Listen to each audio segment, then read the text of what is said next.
My First PC Build is sponsored by Gigabyte. See their full line of motherboards and graphics cards at gigabyte.com.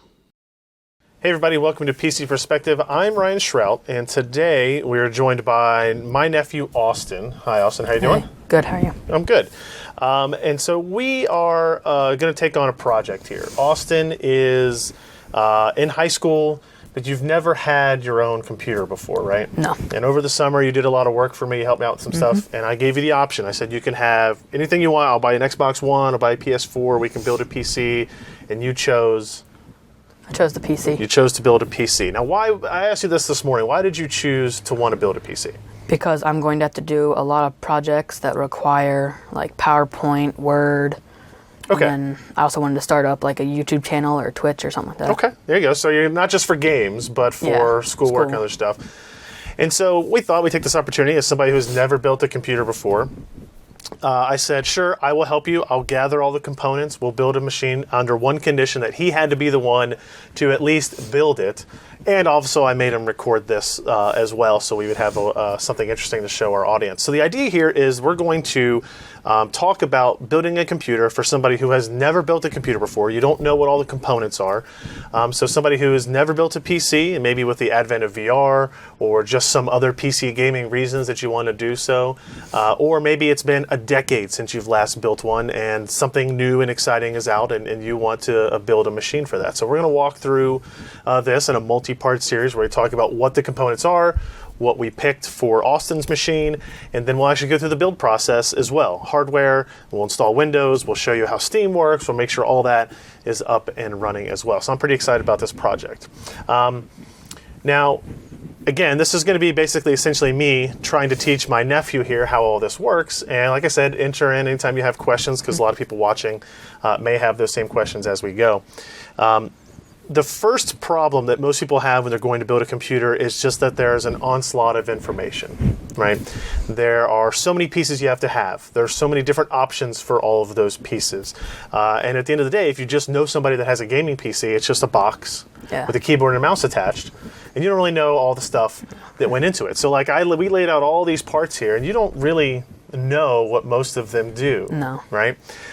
So the first decision you have to make when building a PC is kind of what platform you want to base it on. There's AMD, there's Intel, we're talking about processor platforms. And then when you pick an Intel or an AMD platform, you have to pick a motherboard, right? Or are you going to go with, Intel has two different types of processors. Do you know which one is better? No. Yeah, so, there's a lot of confusing things that go into this. For example, Intel has a consumer and an enthusiast option. Current consumer parts are Z170 chipsets with a certain type of processor, and then there's an X99 chipset, which is a little bit more expensive. That comes with a little bit more on certain types of features, and they also have processors that have more cores in them that allow for better compute processing, but they are more expensive in general as well. AMD has their consumer and then an integrated option. There's a lot of stuff that really goes into that. Now, we already have on PC Perspective the hardware leaderboard. If you go to pcpro.com/leaderboard, and that is kind of our default selections for if you want to build a PC, here's the parts we recommend. But even in that, we don't explain what each of these things actually is. So since we have selected parts for Austin, we're going to kind of walk through what each of these parts is and what they do and then why they're important. We're going to start with this guy here. So this is the processor. So in this case, we're using a Core i5 6600K. That's the model number that you get with this processor. Now, this is what the processor looks like. This is this tiny little square here. It's got some gold pins on the back. It's shiny silver on the top. Now, you got to be careful when you hold this stuff, just so you're not damaging any of the connections or whatever. But that's all a processor is. Now, a processor is generally considered the brain of the computer, right? It manages all of your standard computing applications. If you're doing word processing, if you're doing PowerPoint, if you're doing something like that, pretty much all the computing that happens on this chip. Dang, it's pretty small for all that stuff. It is really small. This one is a quad-core processor. It has 4 cores in it. That's kind of 4 different processors all kind of working together to do that. And There are all kinds of different capabilities for this. So this is the kind of the retail box that you get with that, right? So it's a pretty small box. Some processors used to actually come with heat sinks in them to help cool them off, but a lot of times now, especially with these Intel parts, they aren't really doing that. So that's interesting, is this little part will get very hot on its own. So you need to have something on top of it to cool it, which we'll get to in a second. So that's the primary processor. That's generally what defines your platform, right? So now we're using an Intel processor, so you know we got to have an Intel-capable motherboard, right? So let's talk about the motherboard. That's this guy right here. And as the name would imply, it is more or less the kind of central connection for all parts of a PC. So if you can see that here, it is kind of a large, complex beast. There's all types of connections on it. There's all types of connectors. Some of them you might recognize on the back. Some of them you probably don't recognize at all. And the idea is that every component essentially that we have here at some point will connect to this device, right? So your processor will be installed in this CPU socket up here. Graphics cards will go here. Keyboard, mouse all gets connected to these ports on the back. Memory goes here. Your storage and hard drives, everything gets connected to the motherboard that has two things that you need to know about it in order to make sure it's compatible with all the other parts that you're buying. One is the socket. Right, so there are different types of sockets. LGA is what Intel goes by. You've got AM2 for Intel or for AMD parts. This is the LGA 11.5. Well, actually, the socket is for 1150X, so 1151, 1150, 1155. That tells you how many pins are on the bottom of the processor. So there's 1150 something pins on the bottom of the CPU, and then there's a chipset, and this is what's underneath this heatsink right here, and it kind of controls all of the logic between the processor and all the accessories on there. So your motherboard is an important selection. Here we have the Gigabyte Z170X Gaming 5. And again, model numbers for somebody who's new coming into computer building are almost impossible to explain. The Z170X there, that tells you the chipset. It's a Z170 chipset. And Gaming 5 is just Gigabyte's kind of designation for the feature set that you get with it, right? You know, there are much more expensive motherboards. There are much less expensive motherboards. But you just want to make sure you get one that has the features that you need or that you think you might need going into the rest of the build process, I guess. So up next is system memory. So system memory, there's two different types of memory. You have your main storage memory and you have system memory. System memory are these guys here. So here we have some Corsair LPX DDR4 memory. And they're pretty small little pieces here, right? This is what all the applications that you're running, all of the games that you're playing, for the most part, the data that they're using at any given time gets put onto these memory modules. And it's very fast access between that memory and the processor. And that's how it communicates, does some math on data, saves it to memory, reads it back, does more of that. So these are kind of unchanged for the last decade. That's one thing that's interesting, is if you built a PC 10 years ago, as I was preparing for this video and this project, it turns out not a whole lot has changed, right? You still need a motherboard, a processor, and memory, and graphics card, and all this stuff. In our case, we're using 16 gigabytes of memory. We have four gigabyte DIMMs. That's a lot of memory. Yeah. That basically, the more memory you have in your system, the more applications you can have open, the more programs you can have open without slowing down the system. So the more active you can work on. You can buy, this is DDR4 memory, and that is also, again, dependent on the platform that you purchase, or that you go into. This motherboard requires DDR4 memory. The processor itself actually requires DDR4 memory. That's the fourth iteration of a standard of memory. DDR3 was the previous one. So this is just the newest option there. So you're going to need some amount of system memory. You don't have to have 16 gigs. You could get 8 gigs. You could get 32 gigs. It just depends on what your workloads happen to be. Now, this piece right here, this guy, is probably, if you're building a PC for gaming, the most important part. And if you look at our build, it's also the most expensive part. And that generally tends to be the case for people building PCs for gaming. This is the graphics card. And I'm going to have to hold this one up right here. So this is a Gigabyte GeForce GTX 970 Extreme Gaming. That's what the name of the video card is. And as you can see here, it's also a fairly large piece of hardware. It's also pretty dense and pretty heavy. If you look at this also, you can see all of this silver stuff here, all of this aluminum is all heatsink. That's all stuff meant to keep one processor that's in here cool. Right? All three of these fans are all blowing on that one GPU. How big is it? It's about, so actually if you look at the back here, you see these four screws. The GPU sits right in the middle there, so it gives you an idea of what its actual size is. That's a lot of fans for just one little thing. You're right, it is. It is. Because these GPUs run so fast, they're doing so much compute at any given time, they draw a lot of power. And if you draw a lot of power, they tend to get hot. So if you get to do that, then they need to have a lot of cooling on them. Video cards have been around for a very long time. Like I said, they're the most important decision when building a gaming PC. This will almost always, not every time, different games have different characteristics, but this will almost always determine what the performance of your game is in your GPU. Now we've got, there's two main companies that make graphics cards. You've got AMD and NVIDIA that make the chips in those graphics cards. And you have lots of other partners like Gigabyte that make graphics cards based on those chips.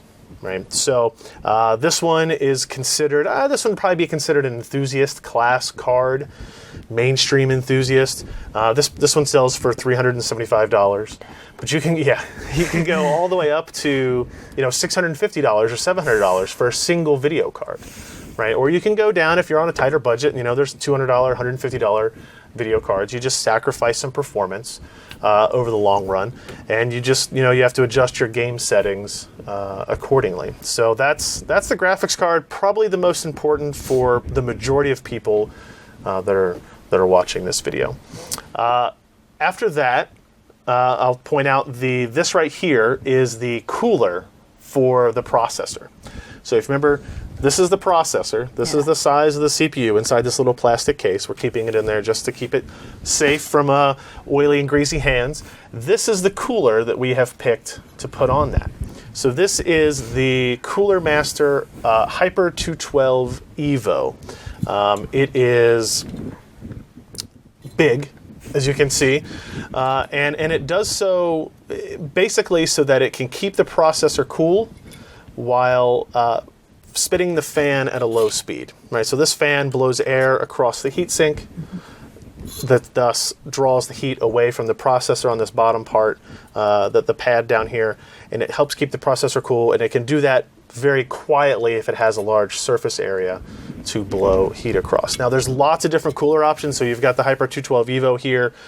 You can get self-contained, you can get water coolers, which are basically the same idea. Instead of just using air to blow across the fan, or air to blow across the fins to cool down the processor, you have water that circulates over the CPU, drawing heat off into a radiator that then has fans blowing on it. And those tend to be a little bit higher performance. You use those if you're going for overclocking, which is the idea of making a processor faster than it runs out of the box, right? We'll talk a little bit about that when we get into the software side of things. But there are a ton of different options. This just happens to be probably the most popular cooler for CPUs around today. It's relatively inexpensive. It's like $30. Very good at what it does for the price. In terms of storage, so now we talked about memory. That's like applications you are currently running storage. But you want long-term storage, right? So you're going to go to Steam, you're going to download games. Those games have to be saved to a drive of some kind so that when you go to play them later, they're still there, right? So there's two different types for that. The primary one we're going to use, if you reach over there and get that little red drive there here, this is an SSD, okay? It stands for Solid State Drive. It is using memory, solid state memory, to store data on here. And it is very fast, right? It's not quite as fast as system memory, but it's the next on the line in current technology. And even though it's very small, This is probably the most recent development in PCs, right? This will make your machine boot up faster. This will make games load up faster. We're using the Neutron Series XT here, and if you look at it, I mean, it's basically just a tiny little red thing. You picked it up; it's very light. It doesn't almost feel. It feels like there's almost nothing in it, really.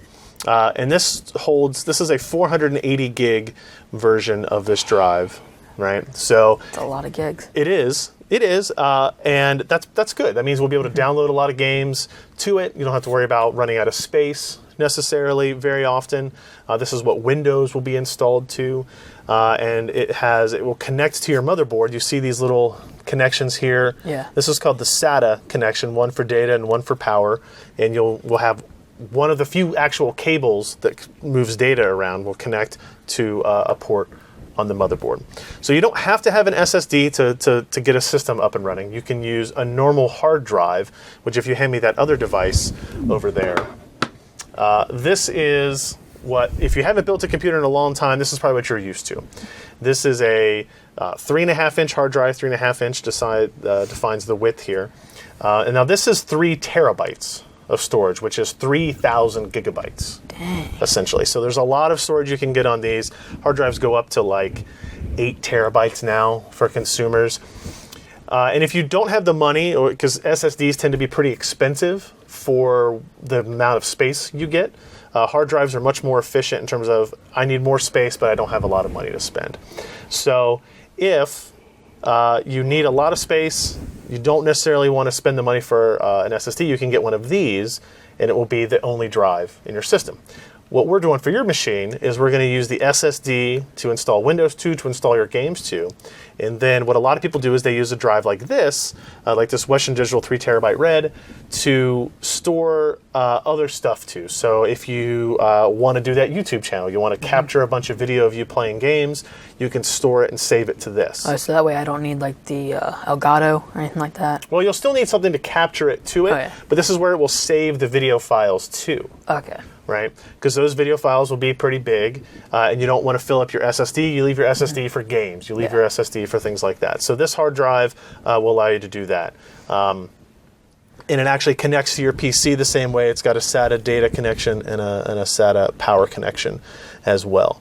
So we're using a Western Digital 3 terabyte red drive for that. So that kind of covers your storage. We also do actually what's sitting here underneath the memory. It's an optical drive. It's a Blu-ray drive, right? So you're used to playing on your Xbox 360, right? Yeah. Or an Xbox One. Those all come discs for games. Right? It's the same idea for that. You can still buy some games that will install to your computer through those discs, but most of the time you're going to be downloading them through Steam and that type of thing as well. So that wouldn't be like Xbox games, it'd be like games made for the computer? Correct. Okay. Right. Yeah, you can't really play Xbox 360 games or Xbox One games on a PC normally. There are other ways you can do it, but most of them aren't really considered things you're supposed to do, but it's an interesting discussion we can have as well. Now, we didn't mention here this thing sitting right in front of you. This is the power supply. So that kind of black square that you have sitting there, that cube, is the device that will supply power to all of the components that we're talking about here. So it'll have cables that plug into the motherboard. It'll have cables that plug into the video card. It'll have cables that plug into your hard drive and SSD. Things like your memory will get power from the motherboard directly. And if you hand it to me, one of the things that's interesting about it is power supplies now tend to they'll have fans on them, so all the components in there are being actively cooled. This is the only part that will stick out the back of your case. You know, you'll see where your power plug goes into there. But then on this side is where all the connections will go to your hardware and your computer. Now, there are cables that will attach there, and this is one of the things that I'd really do recommend for people who are building PCs kind of for the first time. If you can see here, there are no actual cables coming out of it because it is what is known as a fully modular power supply, which means that all of the cables will be attached after the fact, right? So we'll take cables that come in the box with the Corsair RM550X, we'll plug them in here, and then we'll plug them into these devices. If you get a non-modular power supply, there's just a bunch of cables coming out the back of the power supply already. And those are fine. Yeah. It's a little bit easier to build your system for the first time, I think, being able to kind of move the cables around freely any way you want to. So that's the power supply. That supplies all the juice to the system. You can put it back there on top of that box. Not pictured here on this desk due to space considerations is the case, right? All this stuff has to go inside of something.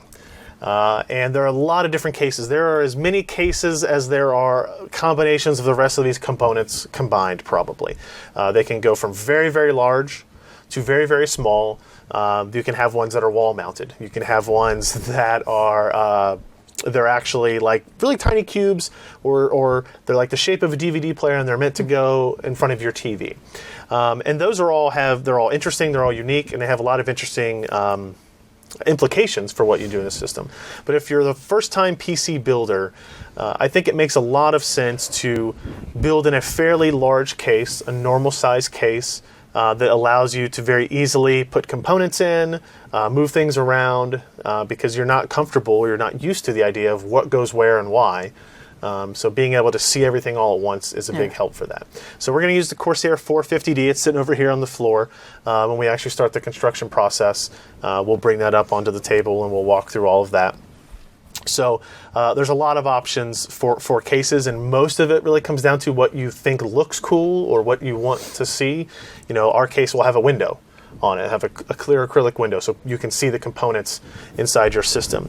Some will have LED lights, some will have handles on top of them for you to carry to your friend's house. There's a lot of options there. What else we have up here? We don't have to hold them up or anything, but we've got our accessories down here from Logitech. You're going to get a Logitech G910 keyboard, which is actually the keyboard I use on my desk. Yeah, you can just leave it there. It's fine. It's a mechanical keyboard. It's got RGB lights in it, so you can change all the colors of all the individual keys if you want. Macro keys, things you can program to it. Honestly, any keyboard will do. It's just a matter of taste, again, at this point. At the front, we have the Logitech G602 mouse. It's a wireless mouse. And it will have all kinds of programmable buttons on it as well, if you want to do that. And then in the middle there is the G933 Artemis Spectrum. It's a headset, so it's your headphones plus a microphone, right? That you're used to, using on the Xbox. Same idea. These are wireless, and they also have RGB lights on them too. So that's one of the things everybody does now is they put RGB lights on everything. We'll also talk a little bit later about which monitor you're going to get. I think right now we have it's a fairly large, it's a 28-inch 4K, which is resolution of the monitor. It's built by Acer, and it also has a technology called G-Sync. What's G-Sync? So, very complicated topic. We'll try to break down. So, displays have refresh rates, which basically talk about how fast the display draws. A G-Sync display or a FreeSync display means that it can vary how fast it draws. And if it can vary how fast it draws, it can match the performance of your video card, of your whole PC, what it's outputting, so that the image is smoother and does not have any kind of visual anomalies on it. Okay. So that's a pretty new thing that if you're a PC gamer, you don't have to have. Most displays don't have that technology yet, but there are a lot of them out there that do. And again, like accessories, monitors are going to be very price dependent. If you have a lot of money, you can spend $2,000 on a monitor alone, right? Or you can pick up 22-inch, 1080p, standard resolution of a television displays for $150 if that's what you need to do as well. So there's a lot of options there. And finally, down there, right in front of that is if you get that box right there, this is your operating system. So this is Windows 10. It comes on a little thumb drive here. This is actually the first time I've ever seen an OS in a small box. We're used to either getting them on DVDs or a file you download and put on a USB drive. So now they sell them on USB drive. So this is Windows 10. And we'll run through the installation process. But this will be at the very end. This will be after we have all the hardware together and that we've showed you, I hope, how to properly construct a PC. So, I mean, that is a kind of a quick rundown quick-ish, on all the parts that you have to make a PC work. There's lots of other stuff you can add. You could add dedicated sound cards, right? Things that produce better audio. But your motherboard, this motherboard that we chose here, the Gigabyte board, has integrated sound on it. There's pros and cons to that, but it has that option on there. You could add a second graphics card to your system. You could add third-party storage controllers, so you could have faster SSDs or faster hard drives. There's a whole lot of other options there, but I think this is kind of the start you need to get going. And like I said, in this video series, every time we talk about this, we will have a list of all the parts we use for this build or any recommendations that we have that kind of go along with it. For example, maybe some lower cost memory that will perform the same. So like later in the future, I could get more memory and I wouldn't have to remove like any of the other stuff. I could just add it right in. It depends, right? So we'll talk about that when we do the build of the PC, right? Because there are, if you notice, there are 4 slots for memory, and we already have 4 memory modules. Right. So you would have to remove some to swap it out to increase more memory. Okay. But you could add a second hard drive, or you could add a second SSD without taking anything out, or you could add, like I said, a second video card as well. There's a lot of options that go along with this, and kind of planning for your future changes is another thing to consider when picking specific components. After this, the next step is to actually, talk about what the construction process is going to be. We've kind of detailed what all these parts are and why we've selected them and what features and capabilities they have. So in the next part, we'll actually dive into putting it all together. I hope you're ready for that. Can you handle it? Yeah, I hope so. I hope so too. Thanks, guys.